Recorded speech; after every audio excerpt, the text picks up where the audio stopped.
बिस्मिल्लाहिर्रहमानिर्रहीम। आज का हमारा टॉपिक है विसल ब्लोअर। विसल ब्लोअर कौन होता है? हमने इस टॉपिक को मिस किया था क्योंकि हमने इसको रूल्स के साथ मिला के पढ़ना है। अगर इसको आप सिर्फ एक्ट से पढ़ेंगे या सिर्फ रूल से पढ़ेंगे तो ये समझ नहीं आएगा। मैंने इस टॉपिक से वो इम्पोर्टेंट एमसीक्यूज निकाले हैं जो एसडीओ के पेपर में एक्सपेक्टेड हैं कि ये आ सकते हैं। आपने ये लेक्चर ध्यान से सुनना है, नोट करना है चीज़ों को। अगर आपके पास बियर एक्ट है तो उसको भी आप सामने रखें, इन चीज़ों को हाईलाइट कर लें। ये वो वाले पॉइंट्स हैं जो पेपर में आ सकते हैं, एक्सपेक्टेड हैं। अगर विसल ब्लोवर से कुछ पूछा गया तो इन्हीं में से पूछा जाएगा। हमने विसल ब्लोवर की डेफिनेशन को देखना है सेक्शन 2 क्लॉज ट्रिपल ए में। क्या हर बंदा विसल ब्लोवर बन सकता है? विसल ब्लोवर है कौन? पहले तो हम ये समझते हैं। विसल ब्लोवर होगा वो बंदा जो पीरा एक्ट के मुताबिक जो ऑफेंस हैं या वायलेशंस हैं उनके बारे में डिस्क्लोज करेगा अथॉरिटी को, बोर्ड को, हियरिंग ऑफिसर को, एसडीओ को या इन्फोर्समेंट ऑफिसर को वायलेशन के बारे में या जुर्म के बारे में बताएगा खुफिया तौर पर। ये अपनी आइडेंटिटी जाहिर नहीं करेगा, शनाख्त नहीं बताएगा। आमतौर पर हम कह सकते हैं कि विसल ब्लोवर मुखबिर होगा, और मुखबिर की लॉ में आइडेंटिटी की प्रोटेक्शन होती है कि इसकी आइडेंटिटी जाहिर नहीं की जाती। पीरा एक्ट में भी इसको ये प्रोटेक्शन हासिल है। अब पीरा एक्ट के मुताबिक विसल ब्लोवर जो इंफॉर्मेशन डिस्क्लोज करेगा वायलेशन के रिगार्डिंग, तो वो पब्लिक इंटरेस्ट में होनी चाहिए, उसका अपना जाती मफाद ना हो, मुखबिर का जाती मफाद ना हो, वो पब्लिक इंटरेस्ट के लिए इंफॉर्मेशन को डिस्क्लोज करेगा। अब इसके रेलिवेंट सेक्शन जो है वो 58, 59 और 60 को हम पढ़ेंगे। साथ में हमने रूल्स पढ़ने हैं, पीरा ऑपरेशन एंड प्रोसीजर रूल्स 22 और 23। विसल ब्लोवर डिस्क्लोजर जब होगी, जब ये इंफॉर्मेशन देगा, तो सबसे पहले हियरिंग ऑफिसर इससे पर्सनल डिक्लेरेशन लेगा। पर्सनल डिक्लेरेशन से ये मुराद है कि तहरीरी तौर पर लिख के देगा कि ये जो इंफॉर्मेशन दे रहा है ये उसके नॉलेज में है और वो झूठ नहीं बोल रहा, सच बता रहा है। नेक्स्ट क्राइटेरिया ये है कि ये राइटिंग में होगी या इलेक्ट्रॉनिकली होगी, या विसल ब्लोवर इंफॉर्मेशन जो होगी इन राइटिंग होनी चाहिए या इलेक्ट्रॉनिकली होनी चाहिए। ये इंफॉर्मेशन जाएगी अथॉरिटी को, बोर्ड को, हियरिंग ऑफिसर को या फिर इन्फोर्समेंट ऑफिसर को। इंफॉर्मेशन जिसके पास भी जाए इनमें से रेफर होनी है हियरिंग ऑफिसर के पास। इस पे असेसमेंट कौन करेगा? असेसमेंट करेगा हियरिंग ऑफिसर। असेसमेंट कौन करेगा? असेसमेंट करेगा हियरिंग ऑफिसर। और असेसमेंट का जो तरीकाकार बताया गया है वो बताया गया है रूल 22 में। रूल 22 में तरीकाकार बताया गया है कि मौके पर जा सकता है, इंफॉर्मेशन कलेक्ट कर सकता है अपने तौर पर। ये चीजें हमारे पेपर में इंपॉर्टेंट नहीं है, जो इंपॉर्टेंट है उनको हम देखेंगे। असेसमेंट होगी अंडर रूल 22, उसको हम देखते हैं कि रूल 22 में क्या चीज इंपॉर्टेंट है।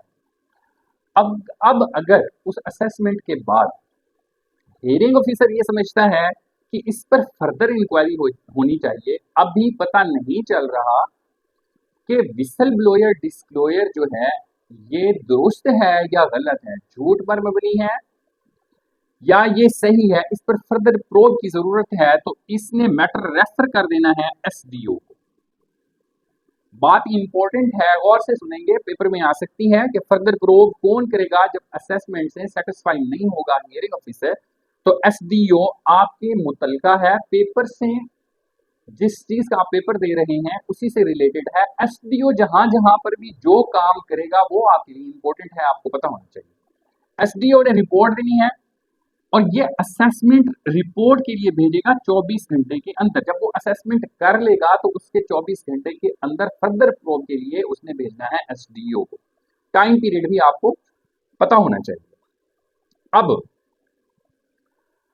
फर्दर प्रोब में दो चीजें हो सकती हैं, या तो विसल ब्लोअर इंफॉर्मेशन दुरुस्त होगी या झूठ पर मबनी होगी। अगर विसल ब्लोअर इंफॉर्मेशन दुरुस्त है तो उसको रिवॉर्ड दिया जाएगा अंडर सेक्शन 59, उसको इनाम दिया जाएगा। अगर विसल ब्लोअर इंफॉर्मेशन फॉल्स है, झूठी है, तो फिर क्या होगा? तो फिर जनाब रूल 22 कहता है कि हेयरिंग ऑफिसर इसको विसल ब्लोअर को भेजेगा show cause notice with SDO report कि वो रिटर्न रिप्लाई जमा करवाए इस रिपोर्ट के मुताबिक कि जो उसने इंफॉर्मेशन दी थी वो झूठ पर मबनी थी या उसके अपने जाती मफाद के लिए थी। 7 डेज टाइम होगा इसके लिए। 7 डेज टाइम बहुत इंपॉर्टेंट है, ये आपने याद रखना है। 7 डेज टाइम होगा शोकास नोटिस के जवाब का, 7 दिन में इसने जवाब देना है। 7 डेज में विसल ब्लोअर को सुना जाएगा, हियरिंग ऑफिसर उसको सुनेगा। अगर वो हियरिंग ऑफिसर को सेटिस्फाइड नहीं कर पाता और ये साबित हो जाता है कि उसने जो इंफॉर्मेशन दी थी उसके जाती मफाद के लिए थी और झूठ पर मबनी थी, तो फिर क्या होगा? फिर होगी उसको punishment under section 59। Under section 59 अगर दुरुस्त है तो इनाम लेगा, अगर झूठ पर मबनी है तो पनिशमेंट होगी 1 साल। पनिशमेंट है जी अप टू 1 ईयर्स और फाइन 1 लाख रुपया। 1 लाख रुपए तक जुर्माना हो सकता है, 1 साल तक कैद की सजा हो सकती है विसल ब्लोवर को झूठ बोलने पर। आसान नहीं है विसल ब्लोवर बनना। बहुत से लोग खुश हैं कि विसल ब्लोवर बनना बड़ा आसान है, मुखबिर बन जाएंगे और बड़ा इनाम मिल जाएगा। ये इनाम लेना बहुत मुश्किल है। आगे देखते हैं, मैं आपको बताता हूं। अब हमने सेक्शन 59 तक इसको देख लिया।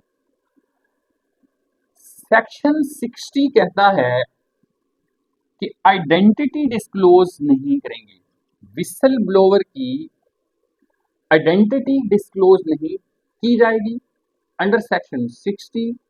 और अगर हेयरिंग ऑफिसर मुनासिब समझे तो अथॉरिटी या बोर्ड के साथ कंसल्टेशन के बाद विसल ब्लोवर को प्रोटेक्शन के मय्यर दे सकते हैं, प्रोटेक्शन के लिए मय्यर ले सकते हैं, उसको तहफ़्फ़ुज़ दे सकते हैं अगर उसे किसी किस्म का कोई खतरा है तो। रूल 23 कहता है कि अब सेक्शन 60 की वायलेशन हो गई है, किसी शख्स ने अनऑथोराइज्ड डिस्क्लोजर कर दिया। विसल ब्लोवर ये चाहता था कि मेरी पहचान आइडेंटिटी किसी को ना बताई जाए, लेकिन किसी ने बता दिया, तो इस पर फिर हियरिंग ऑफिसर शोकाज नोटिस जारी करेगा और इसका टाइम होगा 15 दिन। अनऑथोराइज्ड डिस्क्लोजर रूल 23 में बताया गया है इसका प्रोसीजर। 15 दिन का टाइम इसमें दिया जाएगा शोकाज नोटिस का रिप्लाई का, कि 15 दिन के अंदर ये रिप्लाई देना है। अब उस बंदे को जिसने अनऑथोराइज्ड डिस्क्लोजर किया उसको सुना जाएगा। अगर वो साबित नहीं कर पाता, अगर वो हियरिंग ऑफिसर को सेटिस्फाइड नहीं कर पाता, तो उसके लिए भी सेम पनिशमेंट है जो यहां पर विसल ब्लोअर के लिए बताई गई, 1 ईयर